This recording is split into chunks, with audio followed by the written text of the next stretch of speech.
Hey there, I'm Kathy with the Traveling Homesteader and Gyroscope Farm, and today I'm kind of out and about. Slight news of the day.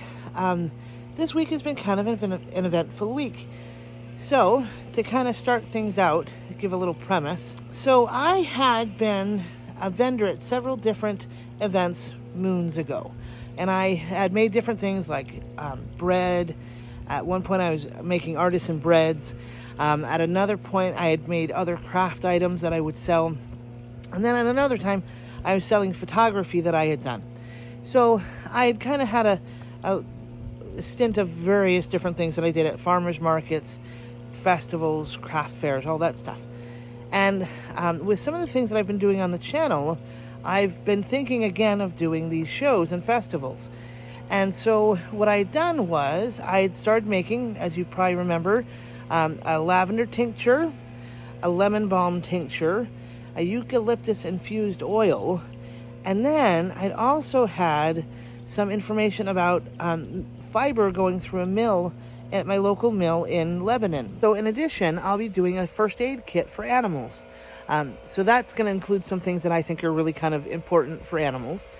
Along with some journals that I've done, that's kind of the art piece to what I've done.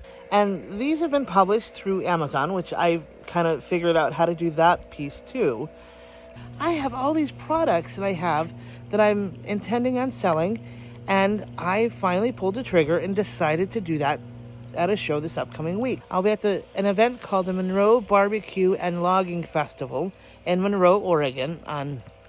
So it's basically going to be, I hope, a really fun event in downtown Monroe on May 18th. But at the moment, I'm actually doing some house sitting, animal sitting. I've narrowed it down even more to cat and cow sitting for some neighbor friends that live up the road. And so this is like the time of year that I'm kind of excited about because there's a lot of stuff going on. But in addition, more specifically, I don't know if you remember, but my bees died in January, February-ish. And just yesterday, I had a swarm come and get in my beehive, which I'm really excited about. And I'm hoping to kind of show you the process of that, how they were doing it. But it just was a really fun thing to see the bees kind of moving in. And I saw them at my hive, and I thought, ooh, that's interesting, better clean it up. And then I ended up going up and chatting with my mom, who has a hammock between two apple trees. And while we were chatting, there was a swarm of bees that flew overhead, like really loud. And so they were only like, I don't know, maybe 10 feet above us. And I said to them, hey guys, why don't you move into the white hive down by the oak tree? I talked like that. And lo and behold, I thought, yeah, they're going to really pay attention.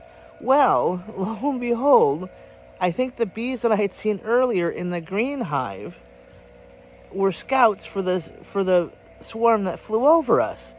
And so the swarm that flew over us went over to the green hive and started like just swarming into it. And seeing them this morning, they're actually still going, and they're coming and going doing their thing. So that was an awesome thing, was to have a swarm of bees come into my hive. But the other cool thing that happened yesterday was the Aurora Borealis. So I don't know how many of you know, I didn't realize it until this week, until someone had mentioned it in a group I belong to on Facebook, that there's going to be an Aurora Borealis coming down basically from Oregon down California, Texas, and then up the southern East Coast. And I was like, oh, the likelihood of me seeing that's like slim, because usually that sort of thing doesn't come to where I am. I was wrong. It was really kind of fun to see, and I'll have to show you some of those pictures too, because some of the variation in color just was amazing. And it's going to be happening again tonight, I believe, so Friday night and Saturday night. And so I'm going to see just kind of what kind of colors are. Now, what I didn't realize was, I think there's probably better sight lines at different places, but in my case, the sight, you could kind of tell that in the sky there's something going on. It was a little bit lighter than normal, but when I took my camera out to take a picture, it's like the color exploded. It was rather amazing. And so that's kind of I thought that was the coolest part.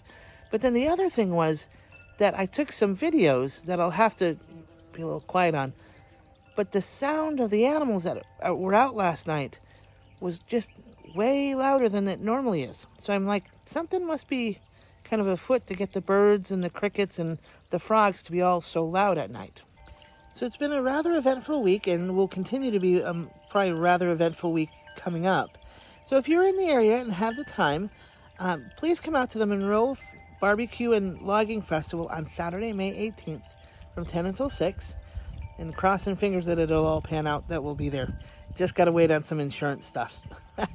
But we'll have a whole lot of things that we've been crafting here on the channel, along with some other vendors that'll be there with other products relating to logging and barbecuing. So I'm kind of looking forward to that, and I'll include some of the images from the bees coming yesterday and the Aurora Borealis, and crossing fingers, you guys may have been able to see something like that as well. And I hope you have a great weekend. And thanks for stopping by and checking out the Traveling Homesteader and Gyroscope Farm. Have a good one. We have bees. The bees came back. I just gotta clean up around the hive. No way, this just happened. I'm getting more bees. There was a swarm that just came by, and I was talking to my mom and our apple trees, and then this came within, I don't know, 20 minutes of when I saw some bees there a little bit ago. That's so exciting. That's like way cool.